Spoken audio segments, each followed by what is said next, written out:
This isn't just a podcast, it's a movement. The Middle Ground Mic is fighting for truth and unity. Subscribe now or support us today. Links are in the notes. Stand with us.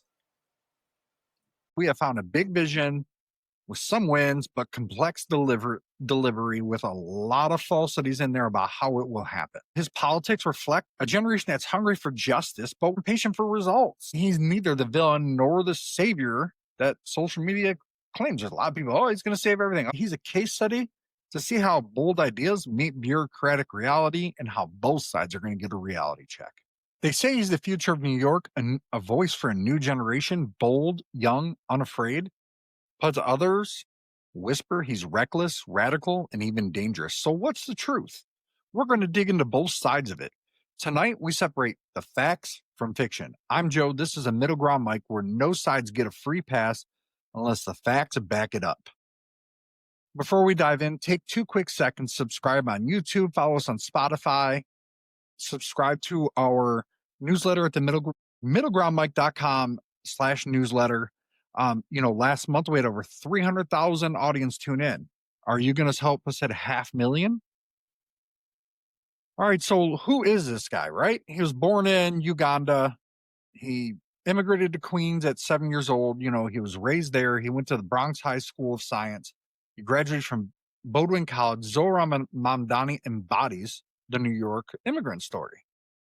But he's the community activist turned politician and self-described democratic socialist whose message seems to resonate with the younger people. And everybody's going, the younger people resonate with it because the current system has left them behind and it doesn't support them.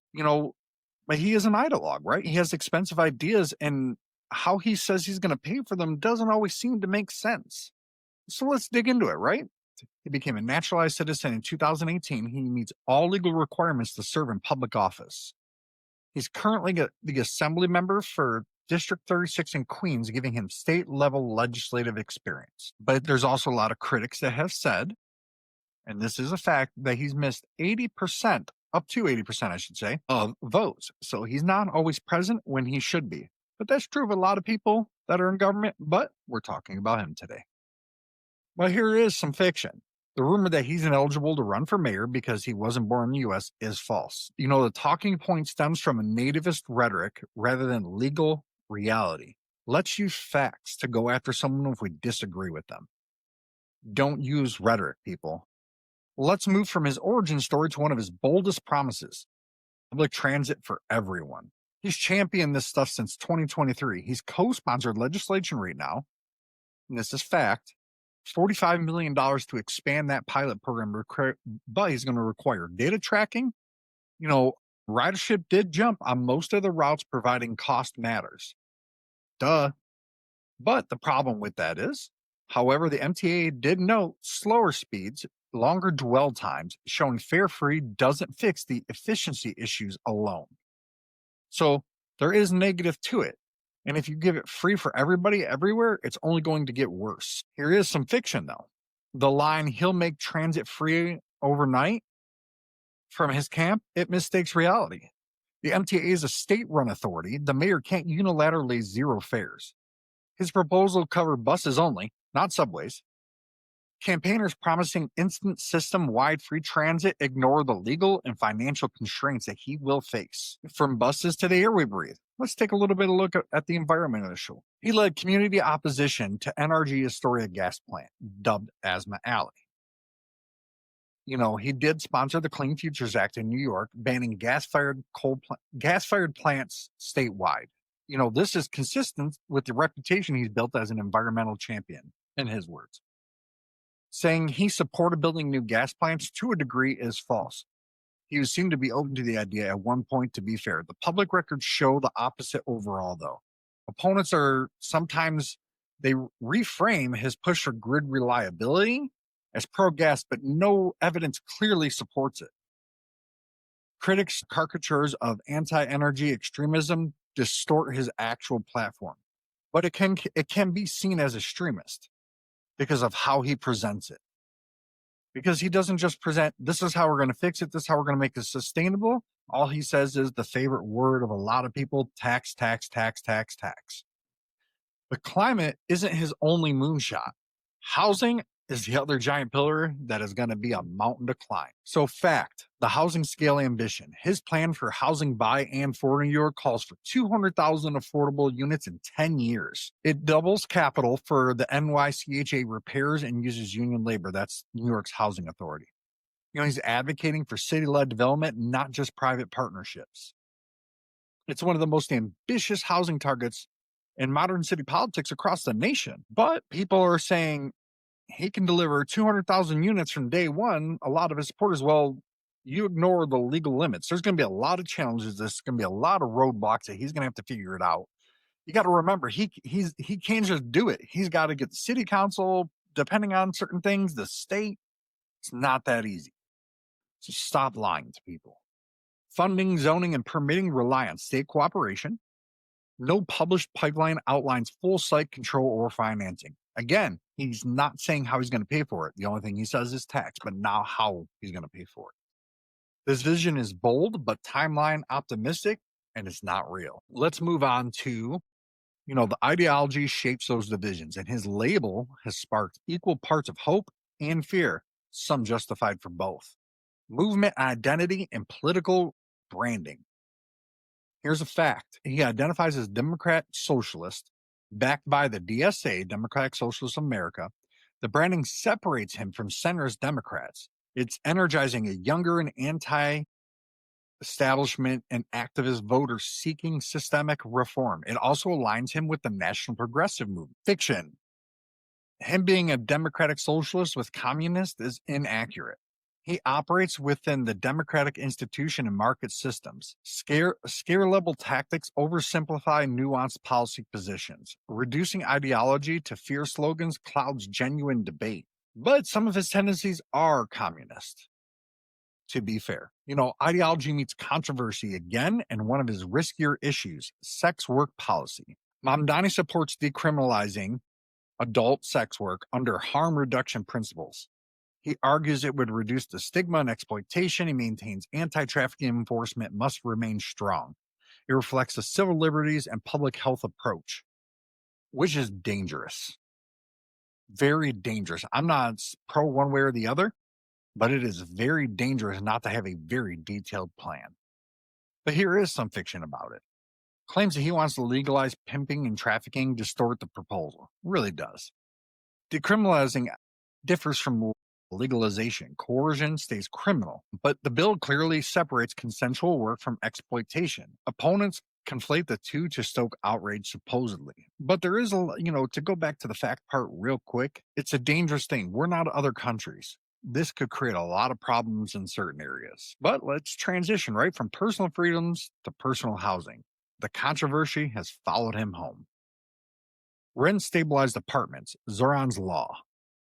He lives in rent-stabilized unit in Astoria. Former Governor Cuomo floated Zohran's law to means test future stabilized tenants. Reports have confirmed it wouldn't apply retroactively. The debate raised ethical optics more than legal questions. Yes, because there is a right to profit. You have a right to make money.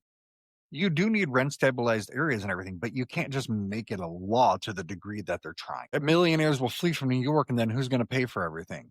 You can only take so much money. But here is some fiction, right? No body has found his tendency unlawful. The claims of illegally occupying a unit, I have not seen consistent evidence. They got to stop trying to turn the optics into hypocrisy, because it's blurring some of the facts. It's fair to debate the ethics, right?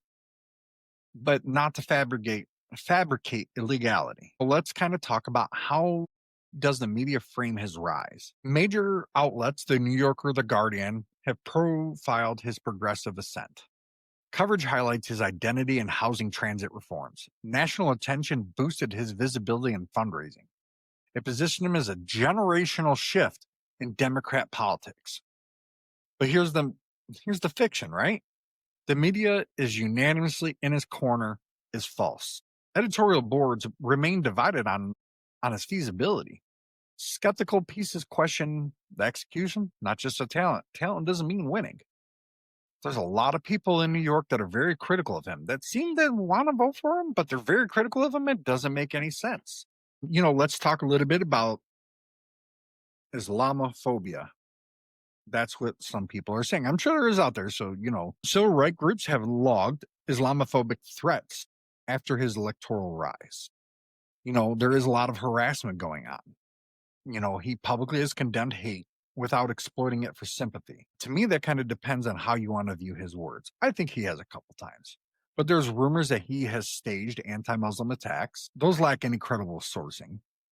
The investigations found trolling from anonymous outsiders. Let's go down to rent freeze and owner impact. He proposes a multi-year rent freeze for stabilized units. The goal is to halt displacement amid inflation. Analysts agree that this does protect tenants in the short term. However, they warn long-term maintenance funding must adapt. So think about that. That means at some point they're going to need more taxes than what he's already proposing.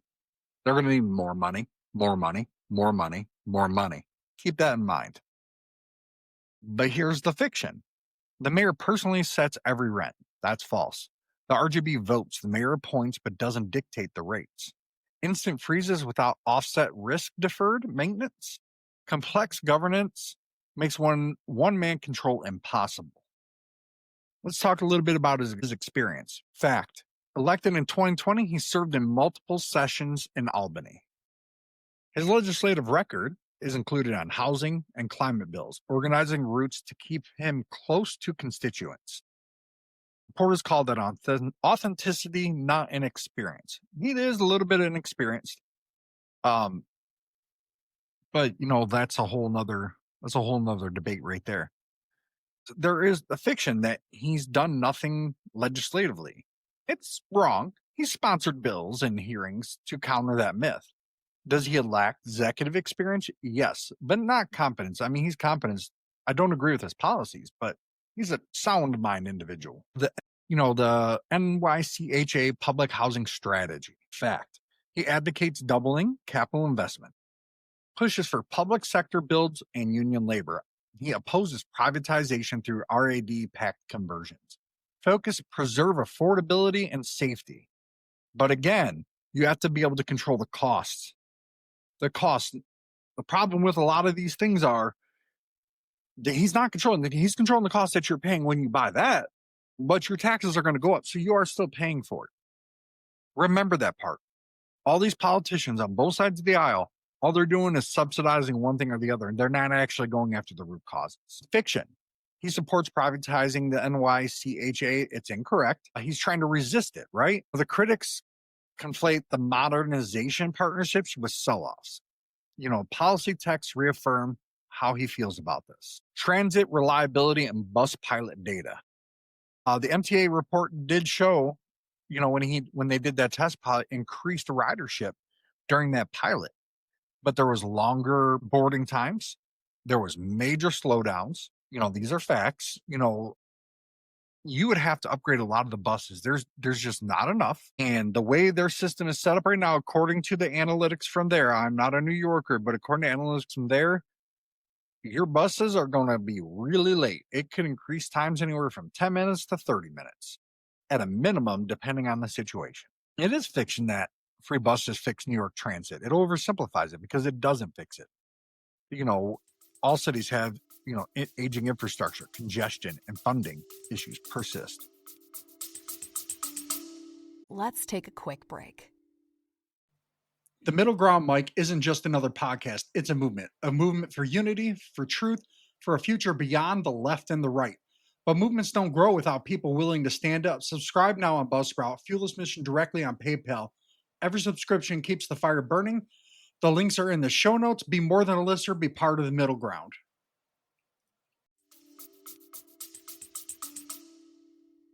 Foreign policy and domestic risk. He's outspoken on Gaza and Israel issues. He's drawn a lot of youth support. Positions highlight humanitarian law and ceasefire advocacy. But he does have some links to some people who have made some pretty terrible things and some pretty anti-American rhetoric. But it appeals to certain progressive voters in diverse districts. It also demands careful interfaith dialogue if he becomes mayor. Some people are calling him anti-Semitic. It depends on how you want to view it. But there's no concrete statements that he's endorsed hate or bias. But where I do concern is when his mom in 2013 said that he doesn't consider himself an American. That was in 2013, but I know in 2018 became a naturalized citizen, but they have not clarified anything on that issue, he nor his mother. If there is, please let me know in the comments section because I have not seen it. I could be wrong.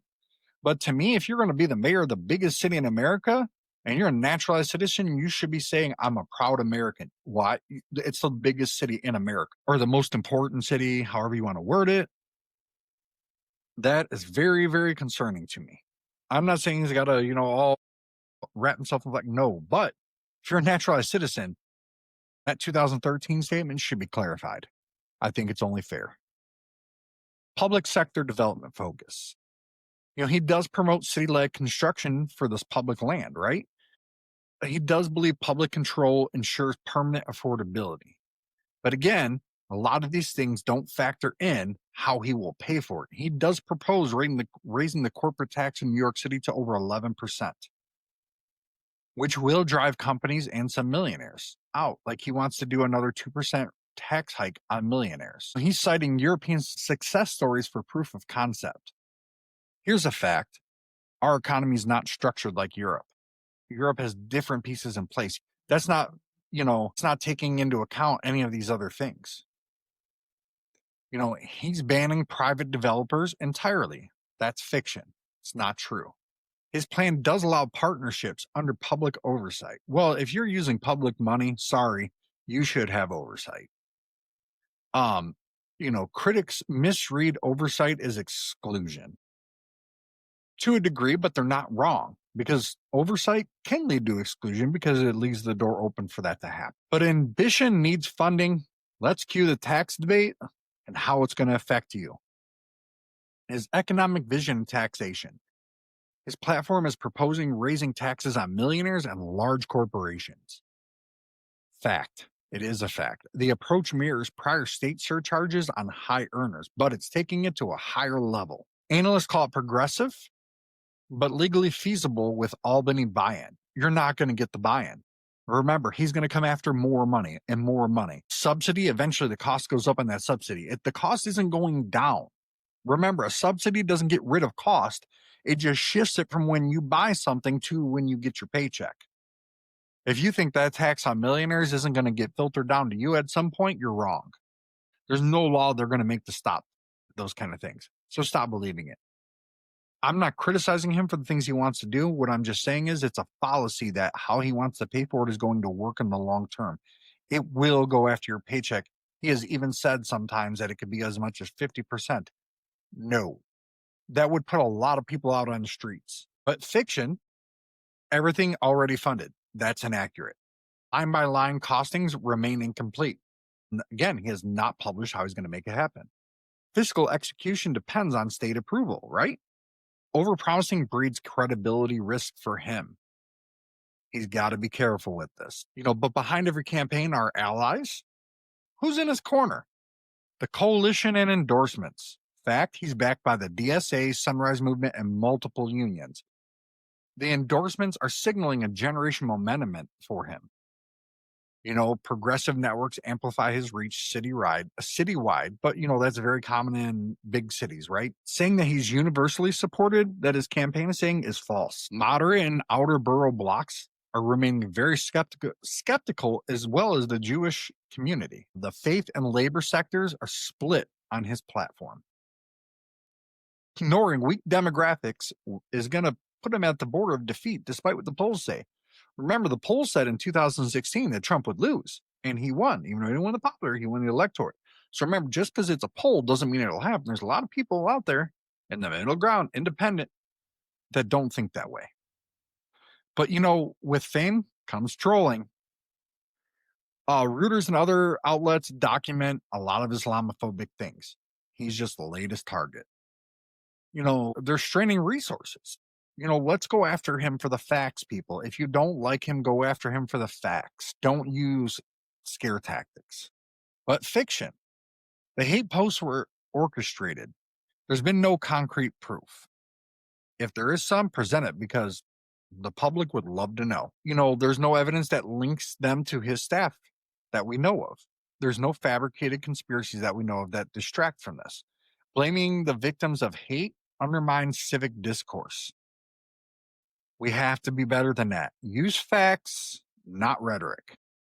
Energy keeps cities running, but what's really the truth about it is, climate plan's feasibility. He backs renewables, storage expansion, and grid modernization. Some of the things he supported is transitions rather than abrupt shutdowns. He aligns with the state of New York's climate mandates and so that they can get the federal funding. He acknowledges the need for reliability carve-outs. But his plan will cause blackouts. Some people are saying it exaggerates the timelines, but it is also a reality. That part would be fact, but the first part would be fiction. Transition laws protect baseline supply. No proposal eliminates a backup overnight. Opponents weaponize fear of change. All that is fiction, but there is some truth in it depending on how you want to view it. But that is fiction. But, again, the sources will be down there. Look into the sources. It'll give you some information. But, let's close with the dollars. And whether the math adds up, the fiscal feasibility and implementation of this. His ambitious programs will require multi-year financing. The analysts are projecting high upfront costs, but manageable costs.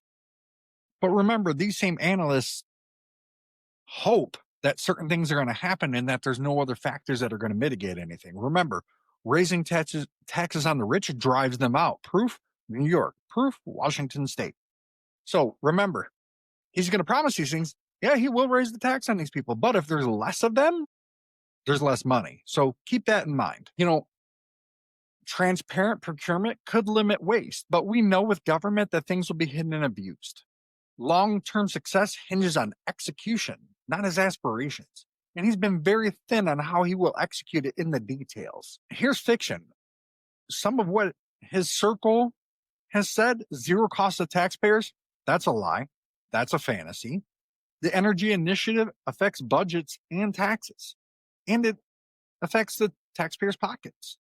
Ignoring trade-offs, that's going to erode trust in him. Honesty about costs earn credibility. Be honest. This is first time we did the 20-factor fiction segment. I'm sure it'll adjust over time. People, I really appreciate you checking this out. But, let's talk across the 20 claims. We have found a big vision with some wins, but complex delivery with a lot of falsities in there about how it will happen. His politics reflect a generation that's hungry for justice, but they're impatient for results. But this is also, New York's a little bit different. Inner cities do tend to lean left, right? But overall, Gen Z is trending conservative still. So these are pockets. But he's neither the villain nor the savior that social media claims. There's a lot of people, he's going to save everything. No, but he's a case study to see how bold ideas meet bureaucratic reality and how both sides are going to get a reality check. For New Yorkers, the question isn't just, do you like his ideas? But it's, can they actually work? And can you actually afford it? Remember, can you afford it? And for all of us, it's whether we demand slogans or systems that last. And New York, not just the United States, the world is watching, because this could signal things down the road for the United States. If this deep dive gave you something real, let me know what you think about this. Obviously some of the stuff will get cleaned up. Let me know if it's a fact you didn't know, a myth you reconsidered, then help us keep doing it, right? Hit subscribe on YouTube, follow on Spotify, share this episode, go on Buzzsprout, become a supporter of the show. You can get shout outs, right? Shout outs, tons of different things. We've got a store with merch in it. Go check it out to support the independent media, right? And for every source, citation, and receipt from tonight, go to the MiddleGroundMic.com. And they'll also start being included in the MiddleGroundMic.com. Sign up for that too. I'm Joe, and this is the Middle Ground Mic. No left, no right, only forward.